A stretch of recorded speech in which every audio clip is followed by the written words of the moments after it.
একদিনে 1000 নেকি করতে হবে, এমন কি আছে যে অপারগ, আমি পারবো না, আছে? এরকম জিজ্ঞেস করছিল রাসূলুল্লাহ সাল্লাল্লাহু আলাইহি ওয়াসাল্লাম।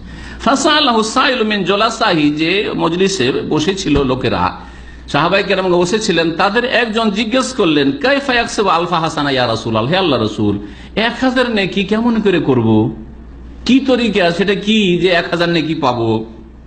খুব সহজ। নবী সাল্লাল্লাহু আলাইহি ওয়াসাল্লাম বললেন, ইউসাব্বিহু মিআতা তাসবিহা, 100 বার সুবহানাল্লাহ বলেন। কি বলবেন? সুবহানাল্লাহ, সুবহানাল্লাহ, সুবহানাল্লাহ, সুবহানাল্লাহ, সুবহানাল্লাহ। কতক্ষণ লাগে? 100 বার সুবহানাল্লাহ। ফায়ুক্তাবু লাহু আলফ হাসানা, তাহলে তাতে কত নেকি পেলেন? 1000 নেকি। 100-তে 1000, তাহলে একবার সুবহানাল্লাহ বললে 10, হ্যাঁ 10, জি 10 শত হয়ে গেল। আও ইউহাত্তু আনহু আলফ খাতিয়া, এবং বা অথবা তার সাথে সাথে তার 1000 গুনাহ মাফ হবে।